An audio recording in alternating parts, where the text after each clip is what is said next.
Nadine va vous présenter une partie des colistiers. Nous parlerons ensuite de 4 thèmes: le développement économique de notre commune avec Gilles, l'urbanisation avec Sandrine, et la commune et le cœur de ville pour mieux vivre ensemble avec Nadine. Madame la députée nous parlera également de ce qu'elle a vu en Finlande sur la petite enfance, des idées, sur l'école, les crèches, etc. Nous répondrons ensuite à vos questions. Nadine reprendra la parole pour nous faire une conclusion et nous passerons ensemble à un moment convivial où les discussions pourront continuer. Merci. Et pour ce faire, j'appelle donc Nadine Sanguinet-Jiménez.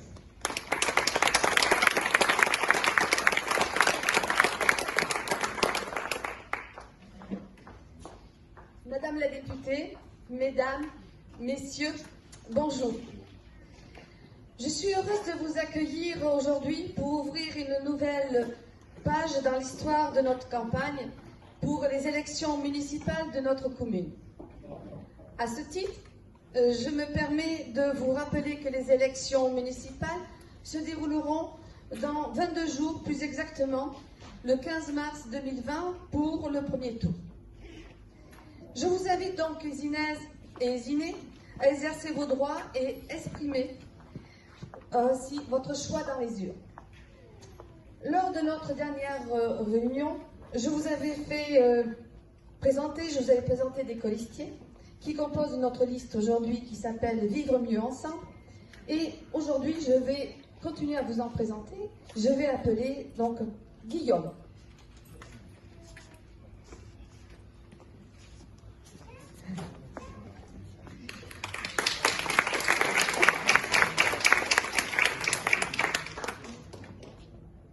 Je m'appelle Guillaume Delattre, j'ai 33 ans, donc je suis père de 2 enfants et marié. Donc j'ai rejoint Nadine sur la liste en tant que colistier parce que je me suis rendu compte que en fait, les valeurs qui étaient sur cette liste étaient des valeurs qui étaient chères à mes convictions. Ça fait 10 ans que j'habite les Zines et en fait je me suis rendu compte que il y avait des choses qui fonctionnaient bien, mais il y avait aussi beaucoup de choses qui ne fonctionnaient pas bien. Je suis très investi dans les associations lésinaises. Et en fait, Nadine, quand je l'ai rencontrée, m'a permis par cet engagement d'adhérer à un plan pour pouvoir faire en sorte que nos valeurs soient mieux représentées sur cette ville. Merci. Caroline, tu me rejoins ?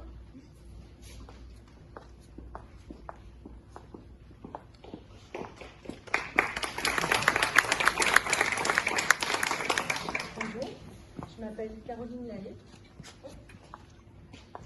42 ans, je suis de nationalité belge et je suis maman de 3 enfants. Plus fort? Comme ça? Ok.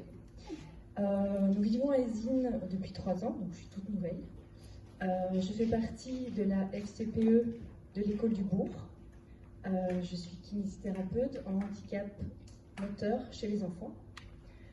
Séduite par les valeurs de Simon Lésine 2020, de la liste de Nadine Sanguinet-Jiménez, et soucieuse de préserver une ville à taille humaine, surtout, j'ai tout naturellement rejoint ce mouvement pour m'impliquer pour notre ville. Voilà.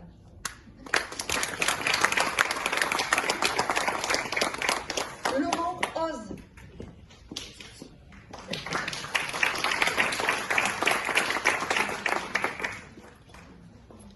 Madame la députée, mesdames, messieurs, bonjour. Donc, je m'appelle Laurent Ozès, je suis sur les îles depuis 2008. Je suis père de famille, j'ai 2 enfants, je suis marié, je suis fonctionnaire de police depuis 29 ans. J'exerce la fonction de gérant actuellement à la CRS 14, donc je suis depuis 2001. J'ai rejoint la liste de Nadine, un beau soir d'été.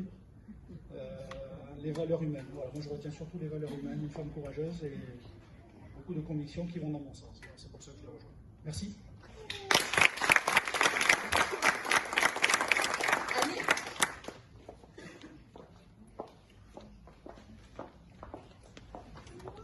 Pardon. Oui, bonjour Madame la députée. Ah, c'était pas moi, je crois que c'était ça.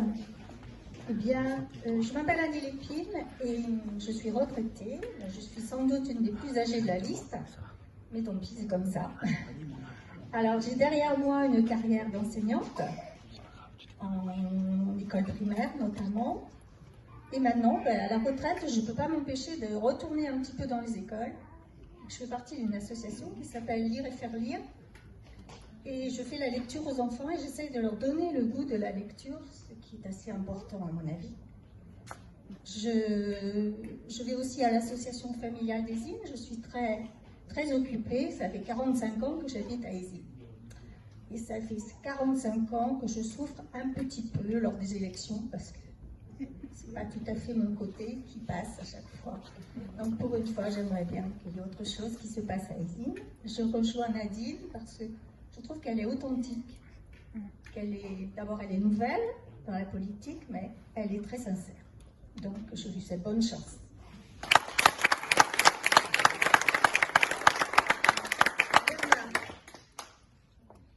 Tu vas laisser tomber un petit peu ton appareil pour te présenter. Donc, je suis Bernard Gaillard, j'habite à Ézine depuis 10 ans. Et en fait, je m'occupe du film naval à Bordeaux. Donc, effectivement, à Ézine, c'était surtout pour dormir. Mais après, j'ai vu diverses personnes qui m'ont toujours bien accueilli. Et vu que je fais de la réalisation photographique ou cinématographique, je vais donner un coup de main à Nadine pour qu'on fasse quelque chose de pas mal. Et puis donc, je te souhaite bonne chance alors. Merci.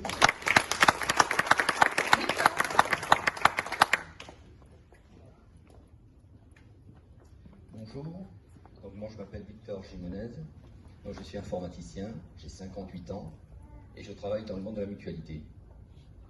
Donc si je rejoins le collectif, c'est pour réveiller Ézine, parce que je trouve qu'elle est vraiment endormie. Je l'ai connue beaucoup plus dynamique dans les années 70, et aujourd'hui c'est vrai que je la vois décliner.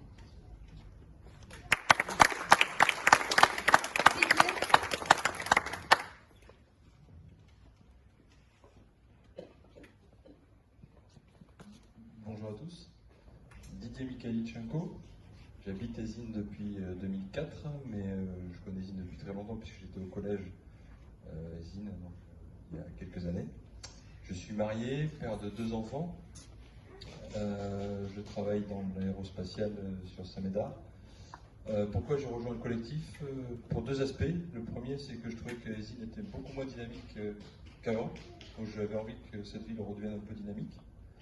Et le deuxième aspect, c'est une rencontre, c'est la rencontre avec Nadine, autour d'un café dans un bar, où on a discuté, on a échangé nos idées, c'était à peu près les mêmes, notre envie de faire vivre un peu plus Ézine, changer les choses. Donc je me suis dit, ça fait quelques années que j'attendais que ça change, donc on a l'occasion d'essayer de le faire.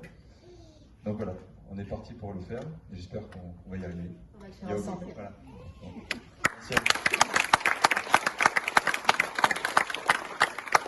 Laurent.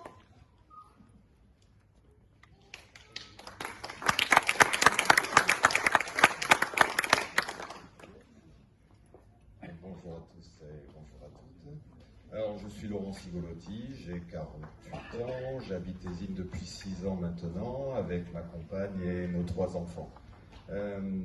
J'ai rejoint la liste de Nadine parce que j'ai cru tout de suite à la sincérité de ses propos, à l'honnêteté, à son honnêteté et à son envie de nous faire mieux vivre notre ville, être mieux ici, parce que c'est ce que je veux pour mes enfants surtout. Voilà.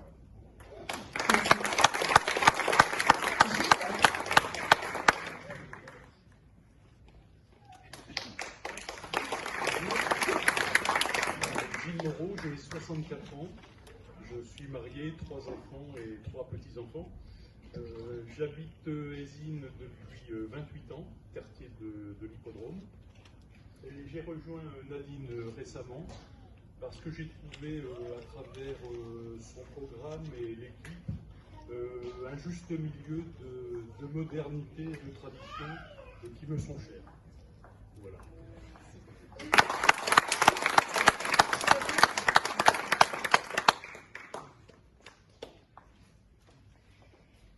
Bonjour à tous, donc Stéphane Porcelli, j'ai 46 ans, donc j'habite Ézine depuis 2018, donc je suis tout nouveau sur la commune. Donc avant j'étais militaire de carrière, j'ai pris ma retraite en 2018, donc maintenant j'ai un peu de temps pour investir dans la communauté. Donc moi j'ai rejoint le groupe de Nadine parce qu'il y a une chose qui m'inquiète, c'est qu'on n'a pas de centre-ville.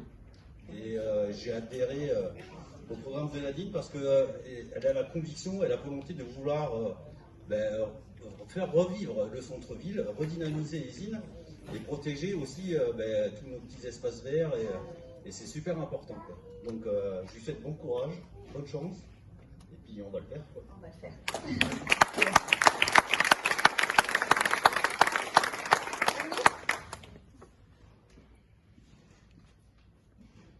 Bonjour à tous, je suis Arnaud Desselier, j'ai 34 ans, je vis à Eysines depuis très longtemps, puisque ça fait 1 an,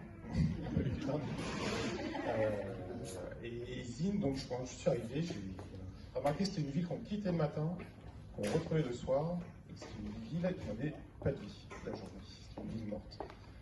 Alors j'ai rejoint Nadine pour co-construire un programme pour donner vraiment du dynamisme à cette ville, et on a fait un très beau programme. Et maintenant, on va rendre les Eysinais fiers de leur ville. Merci.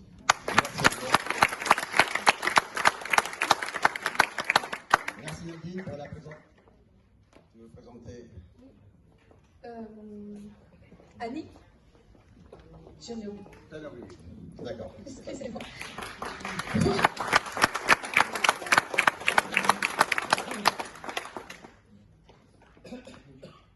Alors bonjour à tous, madame la députée. Je m'appelle Aline Tancresse-Claverie, j'ai 35 ans, je suis mariée à Eddy et je suis l'heureuse maman d'un petit bonhomme qui s'appelle Léandre et qui a 6 mois aujourd'hui. Nous habitons à Eysines et plus particulièrement au Vigan et ce depuis toujours parce que Léandre aujourd'hui c'est la 5e génération qui est sur Eysines. Voilà, donc c'est une commune que je connais bien, que j'ai bien vu évoluer. Je travaille également au Vigan avec ma maman, nous avons une entreprise familiale dans l'immobilier. Et aujourd'hui, j'ai rejoint Nadine pour continuer à voir notre commune se développer et de transformer cette cité dortoir en quelque chose de plus dynamique, bien évidemment. Je vous remercie. Et puis, bonne journée.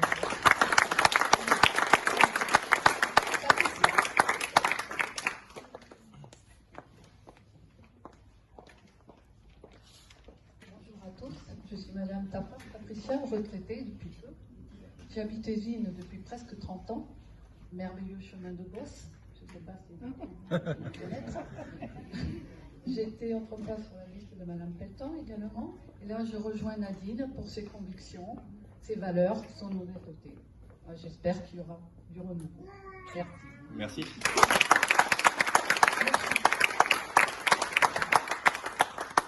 Bon, merci Nadine pour la présentation de tous les colistiers qu'on a vus aujourd'hui. On en a vu d'autres avant et on verra tout le monde à la réunion du 12 mars. Pour continuer le programme, j'appelle Gilles qui va nous parler du développement économique de notre commune.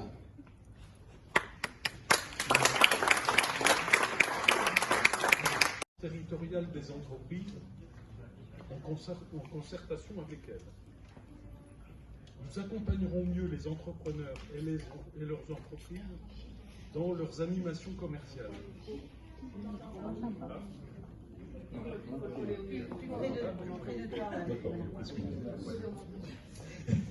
Nous favoriserons l'implantation de commerces de proximité, de qualité. Nous créerons un espace de coworking. Nous proposerons aux entreprises des conventions d'objectifs pour l'embauche de jeunes et l'accueil de jeunes Eysinais. Nous concevrons un club de parrains pour accompagner individuellement chaque demandeur d'emploi. Nous créerons une zone franche pour dynamiser l'activité économique et ainsi aider les entreprises à s'implanter dans notre commune.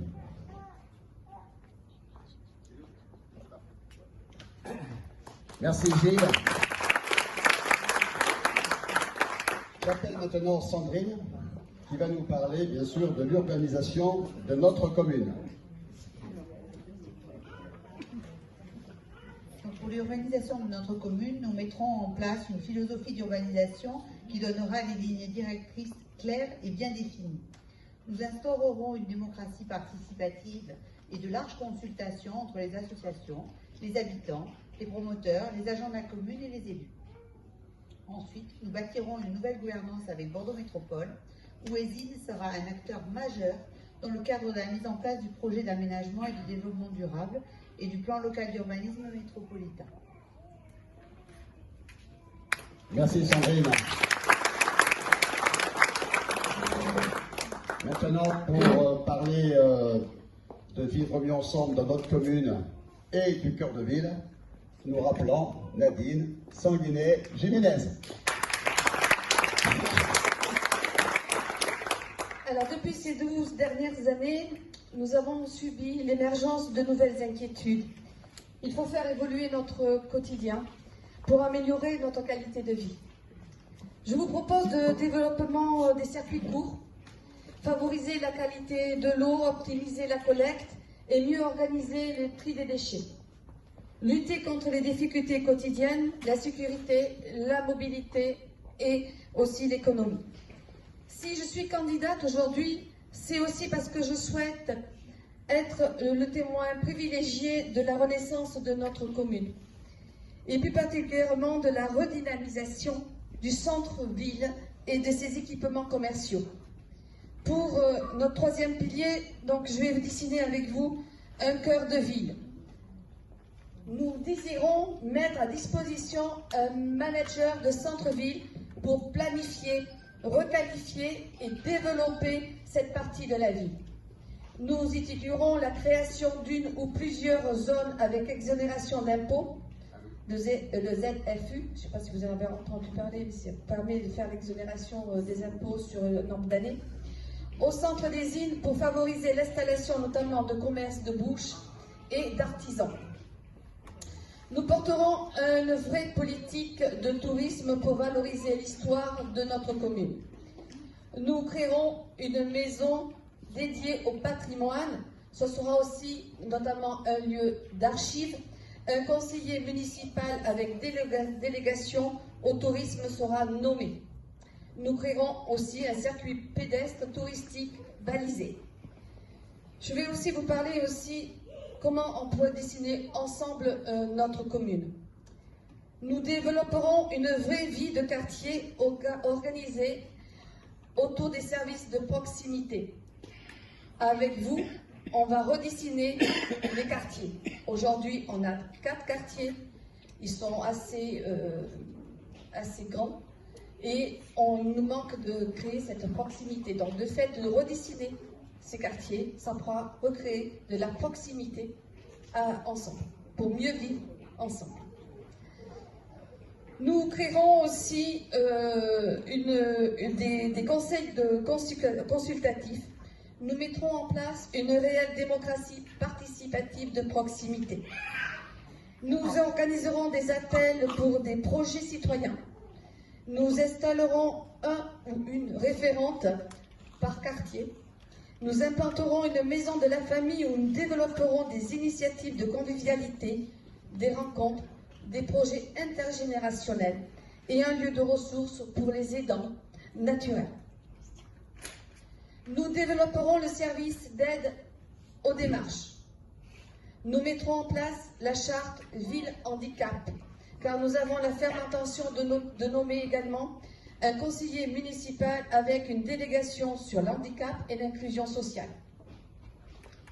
Nous organiserons un lieu d'échange avec les associations et les acteurs économiques pour construire ensemble le programme culturel et sportif de notre commune. Nous revitaliserons les espaces autour de la mairie et sur l'ensemble de la commune également. Nous créerons une aire de stationnement de camping-car sur le secteur des portes du Médoc. Nous mettrons en place à l'OISIN, service de proximité. Nous développerons de vraies animations socio-culturelles. Nous créerons une banda en collaboration avec l'école de musique. Nous soutiendrons les associations pour développer les festivités historiques de notre commune, telles que le carnaval et la fête de la Saint-Jean. Nous renforcerons les échanges avec nos villes jumelées. Nous entretiendrons et développerons les parcs des jeux pour les enfants. Nous soutiendrons les pratiques sportives et ainsi que les équipements sportifs. nous étudierons un projet de création de salles omnisport dans le secteur de Cantinol, Caresse, Montalieu. Nous créerons le label handisport accessible à tous pour favoriser les initiatives dans la lutte contre l'exclusion dans notre ville.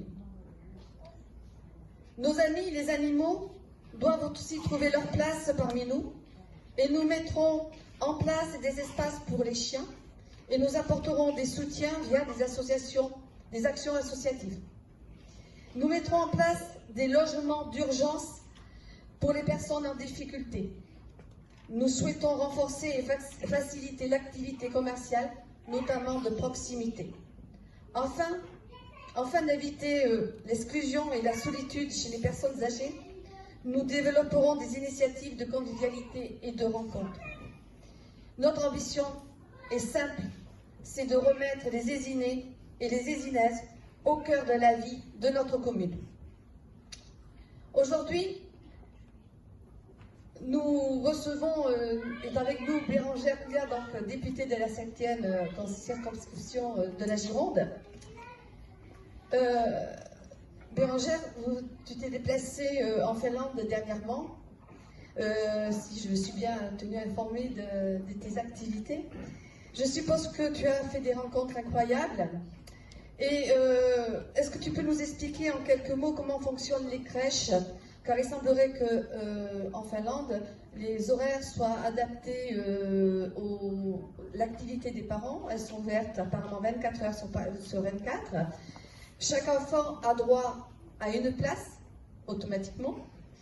Ils ont accès à l'apprentissage du langage, du développement sur l'autonomie. Nous savons aussi qu'en Finlande, et plus particulièrement les pays du Nord, sont souvent cités comme des pays précurseurs en matière d'éducation. Est-ce que tu penses qu'on peut mettre cet art de vivre au sein de notre commune pour le vivre mieux ensemble? Merci à vous. Alors, pour répondre à la question, évidemment, et raconter aussi le contexte. Parce que pourquoi je me suis déplacée en Finlande? En fait, je suis donc députée de la 7e circonscription de la Gironde. Donc, pour ceux, on ne sait jamais les numéros, donc c'est Pessac, Cestas, Canéjean et Gradignan. Et donc, je suis membre de la délégation aux droits des femmes et égalité des chances entre les femmes et les hommes. Et donc, j'étais en déplacement avec la ministre Marlène Schiappa, qui se déplaçait donc en Finlande pour aller voir un pays donc précurseur, comme tu l'as dit, sur les sujets d'égalité entre les femmes et les hommes, et qui est donc 4e sur le podium des 10 premiers pays les plus avancés en termes d'égalité des chances entre les femmes et les hommes. Et donc en effet, nous sommes allés donc dans des crèches qui ouvrent pour certaines donc 24 heures sur 24 et qui permettent donc de s'adapter aux horaires des parents qui peuvent avoir des horaires décalés, par exemple des infirmiers, policiers, des stewards, voilà, qui partent parfois même pendant plusieurs jours. C'est très intéressant parce que ça permet vraiment de lutter donc, contre les inégalités entre les femmes et les hommes. Ça permet pour les femmes de prendre plus facilement aussi des métiers qui peuvent avoir ces contraintes. On sait combien c'est compliqué de faire garder ses enfants lorsque les deux parents travaillent. Donc c'était en tout cas très intéressant. Après, c'est vrai qu'il y a un droit donc en Finlande d'avoir une place, donc c'est le droit qui est pour les enfants, et non pas un droit qui est donné aux parents. Et donc, même si les parents sont en situation de chômage, l'enfant a le droit à une place en crèche. Il faut savoir quand même, et donc pour comparer, que la Finlande c'est 5,5 millions d'habitants, alors que nous sommes 68 millions en France, donc c'est vrai que c'est pas du tout la même proportion, et qu'en fait il y a par exemple 250 crèches à Helsinki. Donc c'est pour vous donner déjà un peu les besoins que ça générerait pour le mettre en place en France. Malgré tout, je pense qu'il y a des initiatives que nous pouvons mettre en place et qu'il est quand même important de pouvoir améliorer du coup les gardes et donc les possibilités de garde qu'il puisse y avoir en France. Voilà. Donc tu as parlé également d'une visite que nous avons fait à l'école. Donc en fait, les enfants dès l'âge de 8 ans font des cours de couture, les garçons comme les filles, des cours de bricolage pour savoir couper du bois, construire quelque chose, et font également des cours de cuisine. Et donc ça aussi, ça permet donc de lutter contre les inégalités entre les femmes et les hommes parce qu'on voit que les inégalités apparaissent dès le plus jeune âge et qu'il faut donc lutter contre ça. Il faut savoir qu'une jeune fille de 6 ans, par exemple, une fille de 6 ans, sait dès cet âge-là qu'elle se sent inférieure aux hommes. Donc il y a quand même quelque chose qu'il faut qu'on arrive à faire bouger dans les mentalités. C'est pas normal qu'une fille de 6 ans en France se sente plus inférieure à un garçon de 6 ans. Donc voilà, c'est des choses qui mettent en place et qui permettent de lutter contre ces inégalités. Alors évidemment, rien n'est parfait et en Finlande, il y a des choses encore à faire évoluer. Ils ont des soucis de violence conjugale qu'il faut faire avancer. Donc voilà, c'est des sujets sur lesquels il faut encore avancer. Et les inégalités salariales. Voilà. Je vous parle de ça parce qu'on a également eu la rencontre donc, avec la première ministre finlandaise qui a 34 ans. Donc ça fait réfléchir un petit peu sur les mentalités là-bas quand même. Et donc c'était évidemment, c'est la plus jeune première ministre au monde. Et donc ça, voilà, c'était assez exemplaire et elle nous a dit que c'était ses prochains combats. Bon, et puis aussi de faire reculer, d'agrandir le temps du congé parental et congé surtout paternité. Bon, ils veulent l'amener à 7 mois. Donc messieurs, en Finlande, vous auriez 7 mois donc, de congé paternité, sachant que les femmes ont 9 mois de congé maternité. Hein, donc on est vraiment sur d'autres perspectives, mais en tout cas ça fait beaucoup réfléchir et ça fait du bien d'aller aussi dans des pays un peu précurseurs comme celui-là pour se donner des idées en tant que député, parce que nous allons travailler notamment sur une loi qui concerne l'émancipation économique des femmes, et donc il y a l'idée aussi de donner davantage de temps au père pour s'occuper des enfants, parce que lorsque les tâches sont partagées, ben évidemment ça laisse plus d'opportunités à la femme pour pouvoir s'épanouir dans le travail, et au père aussi de pouvoir s'épanouir dans la vie familiale. Voilà donc un petit peu ce que j'ai pu vivre évidemment sur ces quelques jours de déplacement. Voilà, moi je tenais, avant de conclure, avoir un petit mot évidemment pour Nadine et pour l'ensemble de l'équipe de Dessine-moi Ezine, parce que voilà, moi je suis venue évidemment pour soutenir Nadine, que je connais depuis maintenant quelques mois, voilà 3 ans maintenant, et qui est une personne que je veux soutenir parce que, vous l'avez dit vous-même, vous avez parlé d'authenticité, de sincérité, de valeur, et c'est tout à fait ça. En fait, c'est quelqu'un qui est toujours là, toujours présente quand on a besoin d'elle, et qui, du coup, reste dans une fidélité et qui ne trahit pas ses valeurs. Donc je suis vraiment ravie de pouvoir la soutenir, ravie de soutenir l'équipe aussi, parce que tu ne fais pas cette campagne toute seule, et je connais certains d'entre vous, et je sais toutes les qualités, les compétences que vous avez, et je suis certaine que voilà, vous pouvez insuffler une nouvelle dynamique. Vous avez parlé de remettre du dynamisme dans une ville, ô combien c'est important. On a trop de villes dortoirs, et c'est le cas surtout aussi dans des villes qui sont aussi proches de Bordeaux, parce que voilà, la ville de Bordeaux aussi aspire toutes les activités, et parfois on n'a pas forcément l'opportunité de pouvoir faire vivre la ville, et pourtant c'est très important pour les Inéis comme pour ceux qui sont sur ma circonscription, parce qu'on a besoin de retrouver aussi certains dynamismes dans nos villes pour pouvoir évidemment profiter des activités de la ville, de pouvoir aller avoir des activités sportives, des activités musicales, et d'avoir simplement des fêtes, des choses qui fassent que les Inéis se retrouvent. Voilà, donc un grand merci pour ton invitation, je suis ravie d'être ici, et puis écoutez, je vous souhaite bien sûr bonne chance à toute l'équipe, et bonne chance à toi, Emmanuel.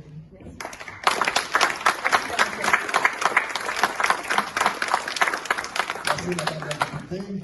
Effectivement, vous avez touché du doigt l'école, la crèche.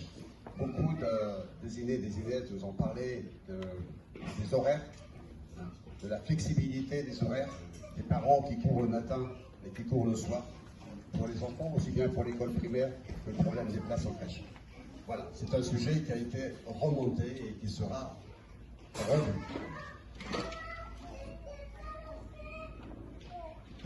Maintenant, nous allons passer à quelques questions qui ont été posées par écrit. Enfin, je pense qu'ils sont occupés en train de jouer derrière. Donc je pense qu'il est ici. Au hasard. Monsieur, vous voulez des questions? J'ai commencé. J'ai commencé. La question c'est, que pensez-vous d'installer un lieu d'archives? Alors, c'est vrai que c'est une bonne question. Un lieu d'archives. Voilà. Tout à l'heure, donc, comme on a parlé de notre programme, effectivement, dans notre programme, c'est absolument très intéressant d'installer ce lieu d'archives parce que c'est important de sauvegarder et de protéger notre patrimoine. Effectivement, dans notre programme, on a prévu d'installer donc une maison de patrimoine. Dans cette maison de patrimoine, on mettra un endroit destiné aux archives de la commune pour pouvoir conserver et pouvoir transmettre aussi à nos enfants ces archives.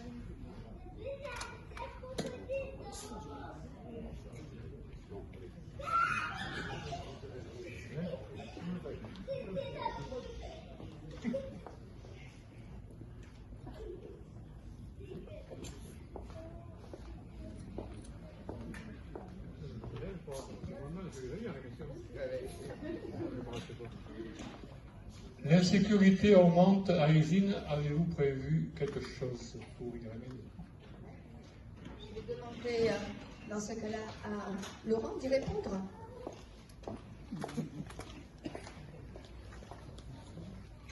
Merci Nadine. Donc en fait l'amélioration est prévue avec une capacité de 1 policier municipal, la faire évoluer vers 6 policiers municipaux pour occuper le terrain, pour rencontrer les citoyens, les commerçants, et assurer une sécurité directe et non plus passer par le 17 qui vous envoie une patrouille dès qu'il le pourra. On essaiera de faire évoluer l'éclairage public et peut-être la vidéosurveillance si on a la capacité. Voilà.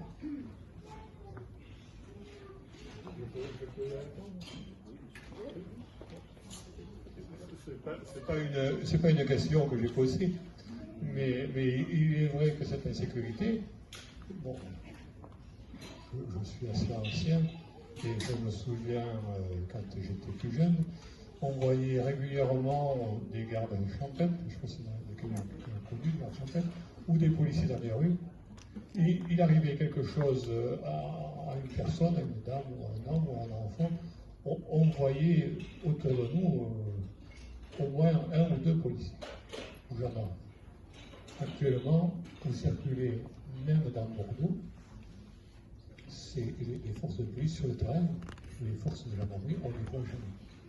Alors, ça me paraît anormal parce que il y a quand même beaucoup de tourisme, de touristes, et dans certains pays étrangers, on peut faire appel rapidement à des gendarmes ou des policiers. Et l'insécurité, je pense qu'elle passe aussi par la présence sur le terrain de forces de l'ordre qui sécurisent un petit peu les personnes. Alors, pour ce qui est des policiers municipaux, c'est au niveau national. De toute façon, les communes emploient des policiers municipaux parce que la réalité, c'est que les effectifs de la police nationale diminuent. Nous, en CRS, on est 1000 fonctionnaires de moins qu'il y a 15 ans. Et au niveau national, c'est peut-être 10 000 de moins ou 8 000 de moins. Je ne vous donnerai pas les chiffres exacts. Donc, les effectifs ne sont plus là. Il faut pallier à ce manque. Et la municipale, aujourd'hui, est un apport pour les citoyens. Déjà, la possibilité, comme je vous disais, quand on a un problème ou qu'on constate quelque chose, on appelle directement un téléphone de permanence et la police municipale de la ville se déplace. La nationale, c'est pas priorité. Vous appelez pour un problème, la patrouille est prise à tel endroit, elle vient dans une demi-heure ou dans une heure, mais il ne peut pas faire autrement. Voilà, donc là on va essayer et on le fera, c'est 6 policiers municipaux. Et sur des horaires qui peuvent aller jusqu'à un début de soirée qui serait pas mal. Merci. Merci. D'autres questions? Qui c'est qui sera le premier adjoint? Vous êtes bien curieux. Alors aujourd'hui, on a déposé notre liste officiellement mardi. Donc on est 37 colistiers, vous les avez vus jusqu'à présent. Aujourd'hui, aujourd'hui, on est en réflexion sur l'organisation du conseil municipal. Donc le premier adjoint n'a pas été encore officiellement nommé. Il sera dit normalement le 12 mars, le jeudi 12 mars, vous aurez toutes ces informations.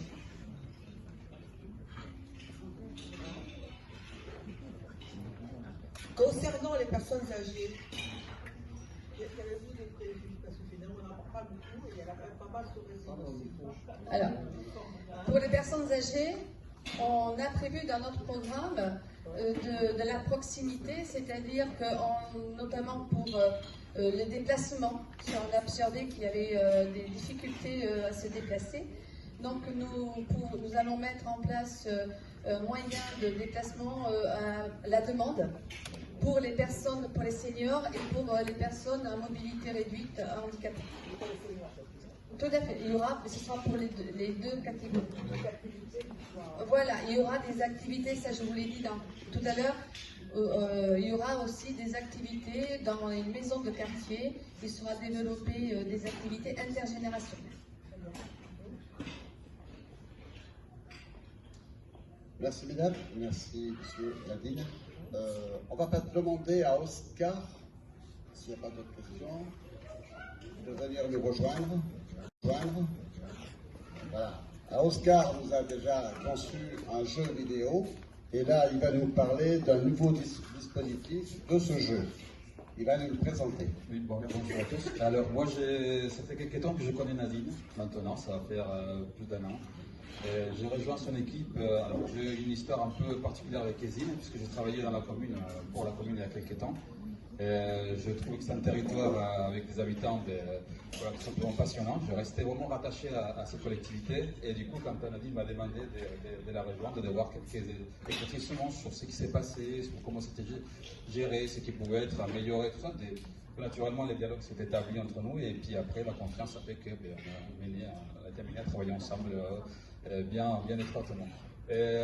Donc de cette collaboration, voilà, on a eu l'idée de travailler un peu de manière un petit peu innovante et de pouvoir créer quelque chose de différent. On avait dit tout à l'heure, il y a des synchronicités dans pas mal de discours dans lesquels on a parlé des villes dortoirs, des villes qui n'avaient pas beaucoup d'animation, des gens dans lesquels il y avait manque d'emploi, des gens qui travaillaient toujours en extérieur. Et on a voulu apporter un outil supplémentaire à cette campagne. On a voulu créer un petit jeu vidéo que les gens pouvaient télécharger sur le téléphone portable pour essayer un petit peu de connaître les intentions qu'on avait. Voilà. Ce jeu vidéo a été plutôt désigné avec tout ce que les habitants nous ont pu confier lors des différentes les questionnaires, les différentes réunions, voilà, les ateliers. Et nous avons été assez fidèles sur ces questions-là, on n'a rien voulu avancer. Là-dessus, on a bien évidemment fait un tri. Aujourd'hui, on est dans une version, une première version qui on attend simplement la sortie sur l'Apple Store pour ceux qui sont en iPhone, voilà, qui n'est pas encore sorti. Mais pour tout ce qui est Android, ordinateur portable, même Mac, elle est disponible sur le site de Cinéma Ezine. Alors, je vais voir si je peux vous montrer de manière très simple.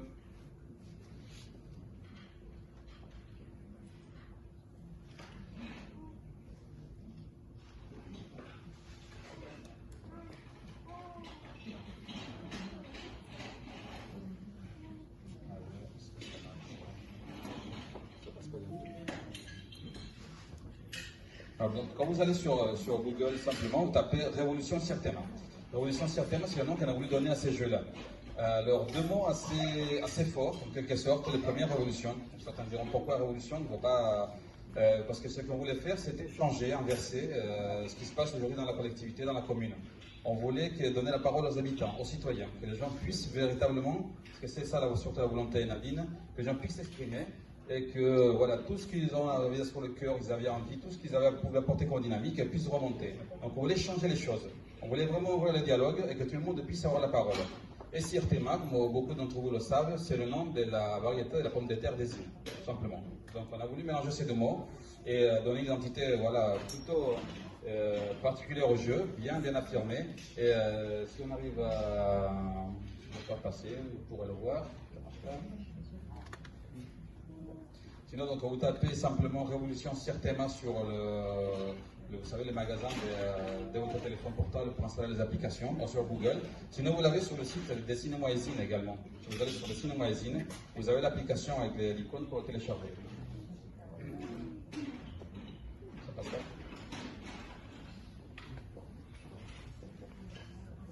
Donc, sinon, de manière générale,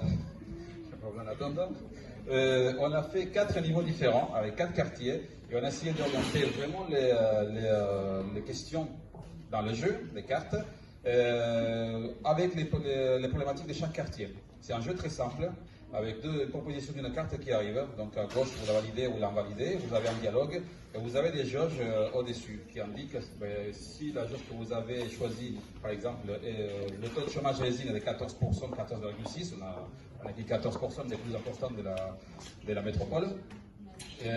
Comme on souhaite travailler là-dessus, on voulait également que les habitants puissent prendre conscience de cela.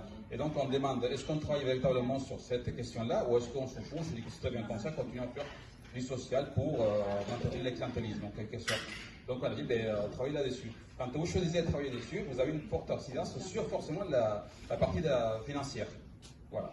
Et quand cette partie financière est baissée, quand vous avez plusieurs choix comme celle-là, vous avez plus d'argent, trop de social, ou alors trop d'interactions qui ne sont pas bonnes pour la gestion et l'équilibre, et vous arrivez, soit vous avez fini, parce que vous avez perdu, ou soit vous arrivez à une gestion intéressante de la collectivité.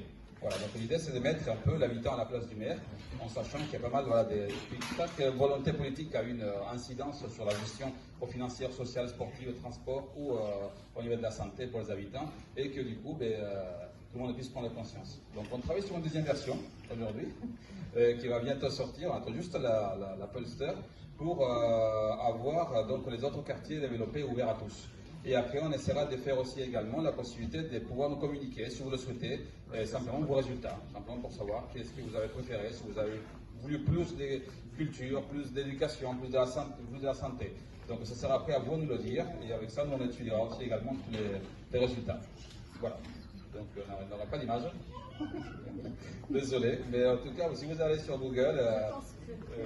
Je pense que ce sera peut-être le mieux si tu montres directement sur ton poste, enfin que tu envoies des personnes avec ton téléphone, en fait de démontrer, parce que je pense qu'il y a un problème technique et on n'arrive pas à le brancher.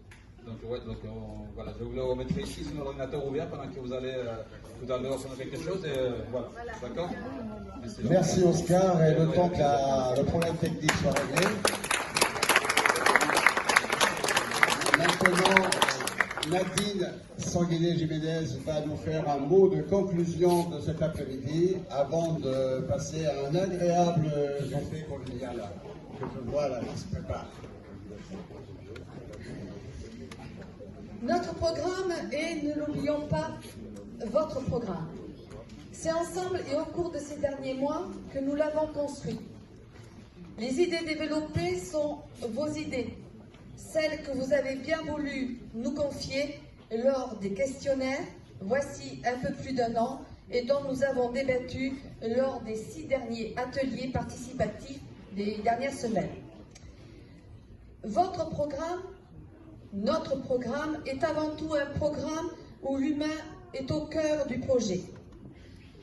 Travaillons ensemble main dans la main pour que la qualité de vie de notre très belle ville ne s'étiole pas, comme ce fut le cas depuis plusieurs années. Pour que les façades plantées au fil des années, telles des décors de cinéma, tombent enfin. Pour que les projecteurs éclairent de nouveau notre commune, pour que le souffle du renouveau des îles se fasse ressentir, pour que le rêve du vivre mieux ensemble soit une réalité, ensemble tournons la page d'une gestion obscure, vieillissante, et repensons à notre ville. Il faut moderniser notre commune. Redonnons-lui le dynamisme, l'écoute, la solidarité et surtout l'humanisme qu'elle mérite, car toutes ces qualités, même si elles ont été oubliées pendant plusieurs mandats, sont encore les siennes, et je suis persuadée qu'elles feront à nouveau sa réputation au-delà de notre territoire. Ouvrons-nous sur l'avenir. Maintenant, je vais vous inviter à la prochaine réunion publique de notre dernière campagne, qui sera le jeudi 12 mars à 19h30 à la salle Marcel Lachaise, qui est à côté de la salle du Dijon. Nous présenterons l'ensemble de notre programme. Nous présenterons également entièrement l'équipe de la liste Vivre mieux ensemble, de collectif Dissine-moi-Hésine. Je vous remercie de votre présence et je vous invite à nous retrouver autour d'un moment champêtre, ambiance repas de quartier. L'échange et l'écoute sont au menu. Je vous souhaite un excellent moment de rencontre et une bonne fin de soirée.